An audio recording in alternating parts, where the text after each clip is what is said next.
What's up, everybody? Thank you for stopping by my channel today. My name is Daryl, and it is a very cool day here in Southern Illinois. I think the temperature today is supposed to get up to about 50, 51 degrees. And tomorrow, which will be Friday, it will be raining. And then I guess the temperature is going to drop off after that. And we're going to have some freezing, like below zero kind of stuff going on. So I just want to kind of fill you in on what I've been doing. I'm mostly just healing up from COVID, and I feel way better now. I think everything's all gone, so I'm back to normal now. And I've been running some winter heat. You know what that is? That's a little contest on for making simplex contacts on the 2 meter and 440 band. And yeah, some of the other ones, 900, 220, I don't remember, 6 meters. So I've been doing that and having some fun with that. Radio conditions haven't been always so great, but I've been having fun with that. And just testing out my new antennas and seeing how they perform. And man, what a difference over previous years having this new tower up. And I want to kind of address a comment that I had gotten about the tower. And the person just basically said, you know, what a waste of my tower for not having an HF antenna up there.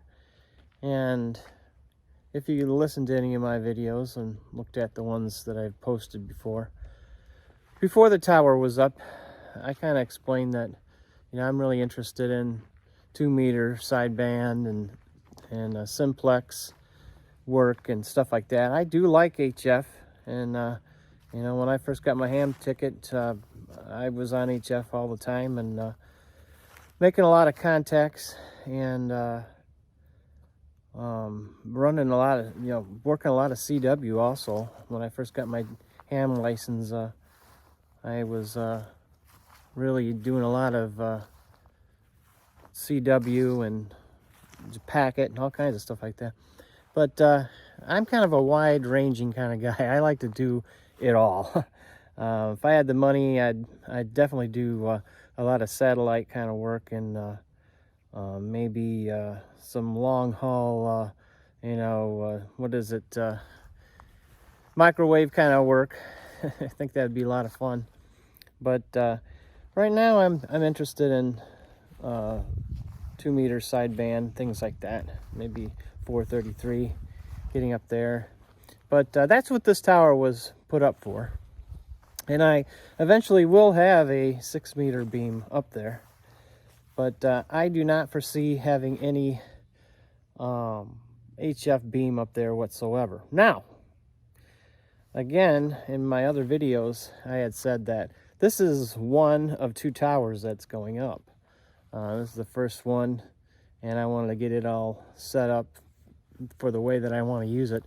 And then the second tower is going to be where my HF antennas are going to live.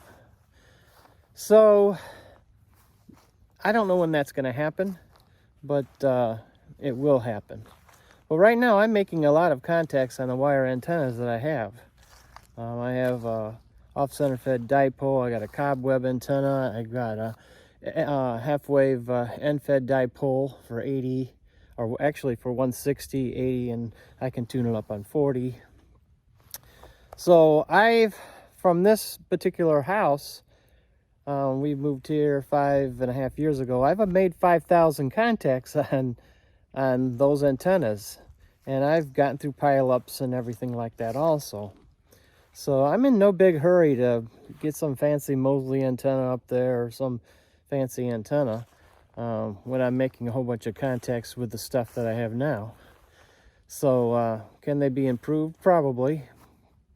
And eventually I will. I think, you know, I might hang something off of this one, maybe put a pulley up there and string some other wire antennas up. But I've been using wire antennas for a while now, many years, and I've had a lot of good luck with them. So, and everybody wants to do the things, you know, they want to do. I'm sure there's a lot of things that commenter does that I would probably say the same thing about. But just understand that everybody has their own interests, and not everybody's going to be the same as you. So anyway, but I'll still make a contact with you.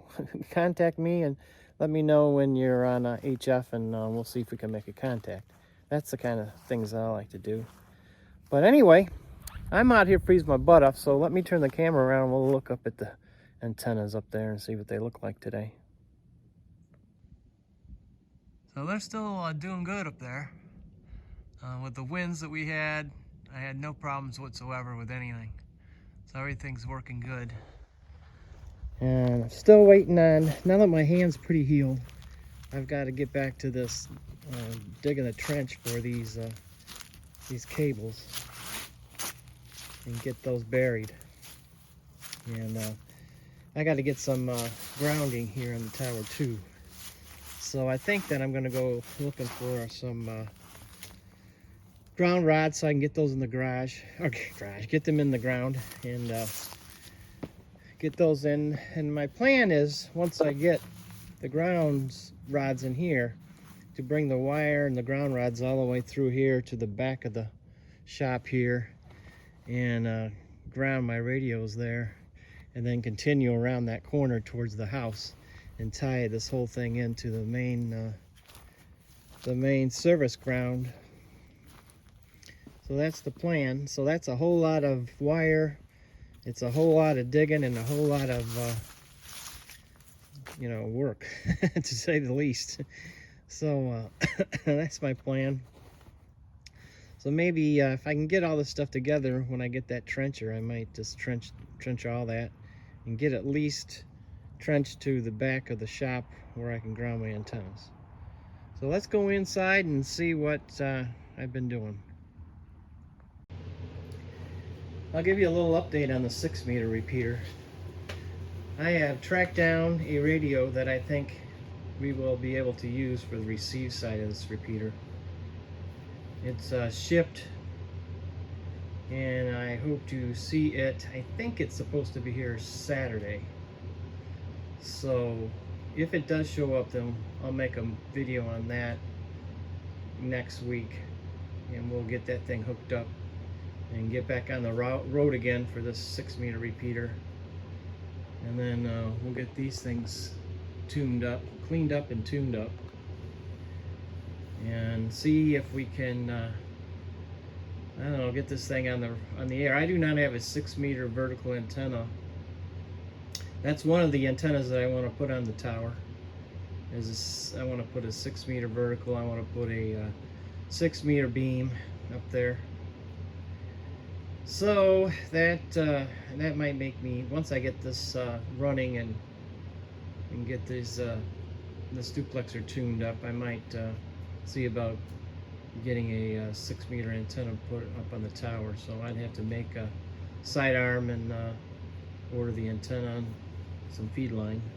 I'd probably just bring the 6-meter vertical antenna feed line into here and just connect it up to my 706 here, and come out here and have some fun. But anyway, let's move on. So I had this pile of radios, and there's some over here. Some are VHF, some are UHF, and then I have 3 of these Repeaterman controllers. So I thought, well, what am I going to do with this stuff, So I decided that these are 2 VHF radios. I think that I'm going to add one of these VHF radios. Not this one, probably this one. And I'm going to add this one to our 6-meter setup. So it means I got to find a way to get under here and mount 2 radios under here. So I'm going to have to drill some new holes, and I am going to have to see if I can track down a bracket for that. And the reason why I want to do that is because I think when I add no weather radio to the repeater and put it on, the main club repeater will be on this one, the 6-meter will be on this port, and then no weather radio will be on here. So you'll be able to touch tone that link up and down as you want. and I'm sure I can either write a script or find a script that will listen on no weather radio, and then when the tone goes off, automatically turn on the link to that. So that would advise you of any weather warnings or anything like that. So that's down the road. So anyway, so I got these two UHF radios. These are TK-860s. And then I got this Repeaterman controller. And I want to show you something. This is the one that has the goo on it. And look at how this leaches through. Look at that. It leached right through this thing, just from it just sitting here. So I'm going to clean that up. I've got some more of these little feet. I might put a couple new feet on there. But anyway, what better use of one of these is to make a GMRS repeater. So I got this big wad of wires that came with it. You know, this was a professional installation. Does it look like it? Because it looks pretty sad. It's hard to believe that a professional radio business had this stuff working, but whatever. So anyways, I found this one, and this one's pretty much plug and play. I'm going to clean it up. It's pretty much plug and play. One goes into each radio, and then this cable come over here is what's got lamp cord on it, will power the repeater, or power the controller. So I thought, well, we'll use these two old radios and this and see if we can get this whole thing running again.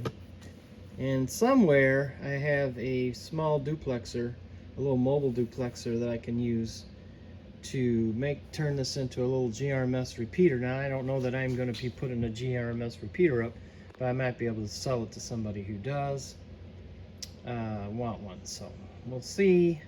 But it's all used stuff, so we'll see how it works out.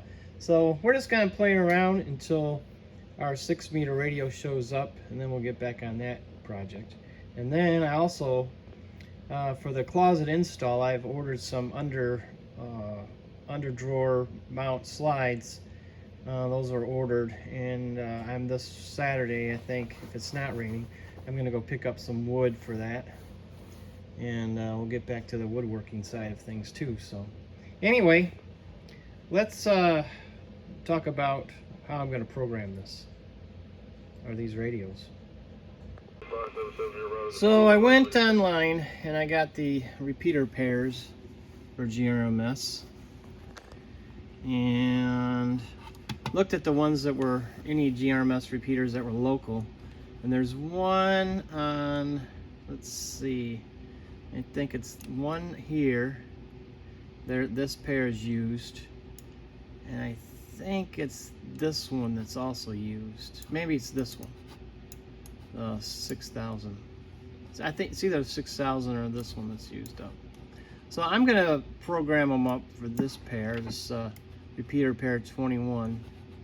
So I'm gonna program it up for this one right here, both radios. So one will be on the transmit frequency, the other one will be on the receive. And we'll put those frequencies in the radio. And then for the program, this is the program that you can use for the, what is it, 860G, which is a newer version of the 860. And then I'm going to use Chirp, which I've never used before because I really don't like the idea of it. I'm more of I want to use the manufacturer's software for these programming radios. But I have DOSBox on my computer downstairs in the house, but I do not have it on this one. And I tried to get the DOSBox and actually the software for programming the radio on DOSBox. I got it running, but I could not find the programming cable. And the programming cable I have here is a USB programming cable, and I do not have the 9-pin programming cable. So I do not have that one. The serial cable I don't have. So I thought that I would just use this cable, which I can, with chirp, and just put the frequencies in. There's no fancy programming, and we'll just put the frequencies in there and be done with it. So hopefully chirp will not brick these radios. Let's cross our fingers there. So let me get this set up, and then we'll do a little programming. Alrighty, I got the radio connected up to the programming cable. Programming cable's connected to the computer, and we'll start our chirp program. Okay, and then I did mess with this a little bit and come in here and set this up. So you need to tell it what COM port the programming cable's on, what vendor, Kenwood, and the radio that you're going to be programming. So we'll turn this radio on, and then come over here and hit OK, and then hit OK again, and hopefully there it goes. And you can see that our programming cable's working. We got the PC on there, and that is our receive frequency for the radio. So I'm thinking that you put in what repeater transmit frequency is. So that would be the transmit frequency of the repeater, and then of course we have a 5 kilohertz offset, and then that would automatically set your transmit into the repeater frequency. So everything's all well there. So I'm going to set this radio up for the receive radio of our GMRS repeater, and then I'll be back. Okay, well, I got our 467.7, and if we remember, that is our receive side. So, and this is the receive radio. So I have it set up for 467.7, the tone of 88.5, and then I remove the offset. So all I can do is transmit and receive on 467.7. So let's cross our fingers and we will program this into the radio. So upload to radio, and let's see what happens. Let's see. It is working. So it's programming in. Cool.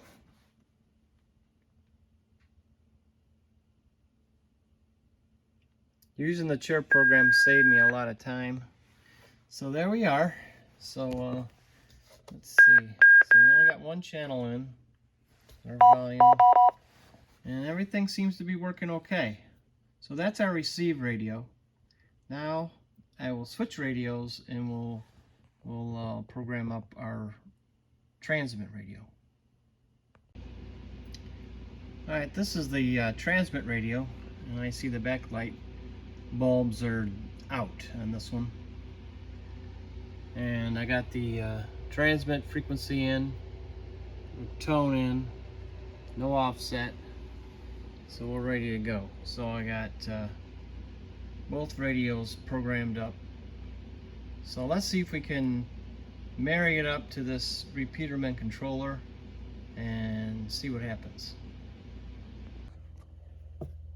Well, the radios are all laid out here on the bench, and I kind of labeled them temporarily with some blue tape. So there's our transmit radio, our receive radio, and our controller.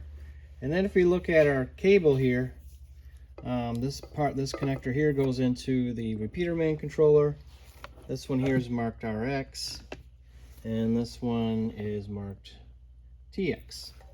So if you look at the RX, it has a couple more wires that run down to the cable for the Repeaterman, and that's where they're grabbing the 12 volts, 12.8 volts, or 13.8, sorry, or I guess it would be 13.8, off the radio, and then that powers the controller.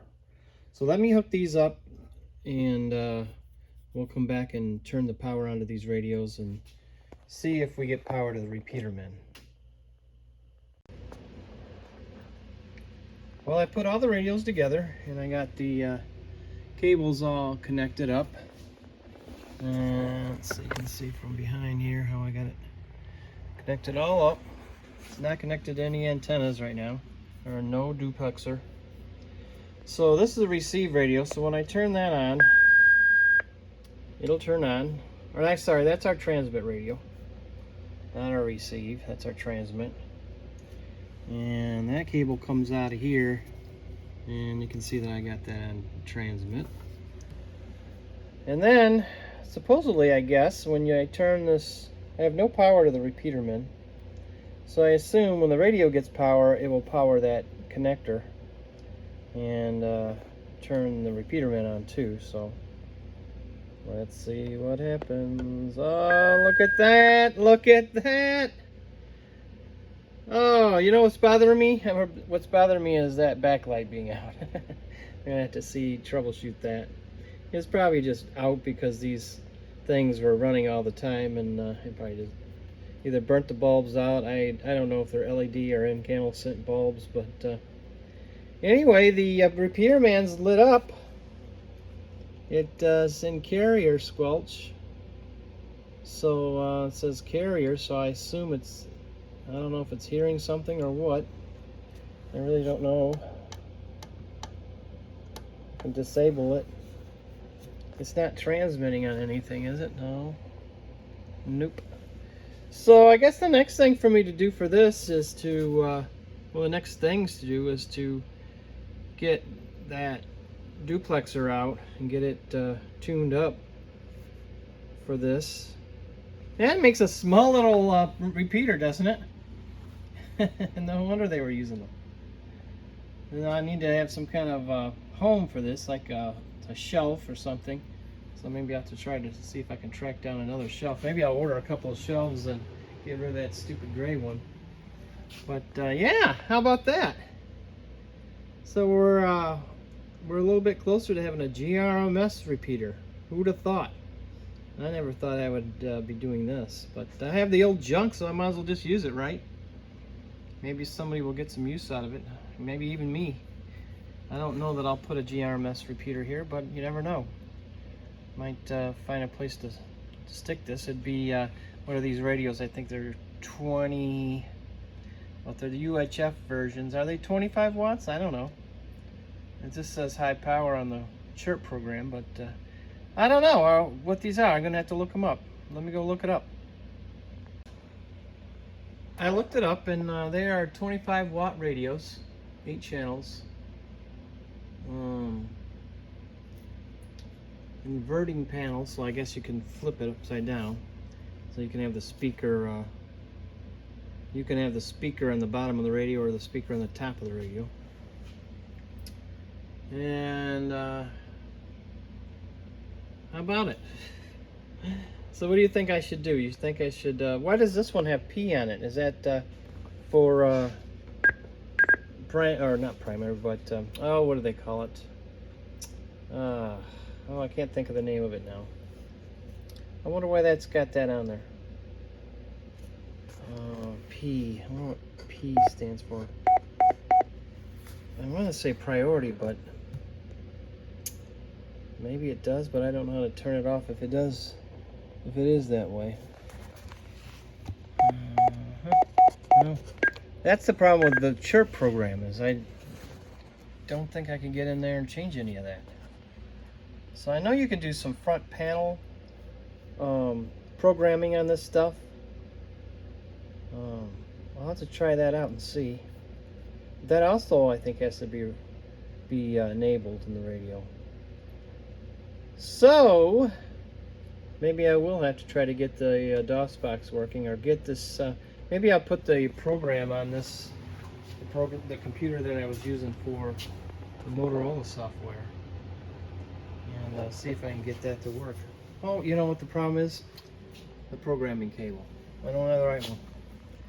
Ah, bummer, man. See, it's just a mess trying to program these old radios sometimes. But anyway, we're a little bit closer to having a GMRS repeater and a 6-meter repeater. Oh my goodness. We'll see what we can do with all this. So look at that. So for out of this box of junk, I might have a 6-meter repeater, or sorry, a GMRS repeater, a 6-meter repeater, a NOAA weather radio link. Oh my gosh. We'll see. But then I still got all this left. I got 2 more of the Repeaterman, 3 more radios. So I can make another GMRS repeater. So 2 GMRS repeaters and a NOAA weather link, and then I still have 1 VHF radio. That I thought about maybe just putting that mobile for something. Maybe just make a little box and have a little mobile setup where I can, if we do a run or something like that, I can set that up to for that.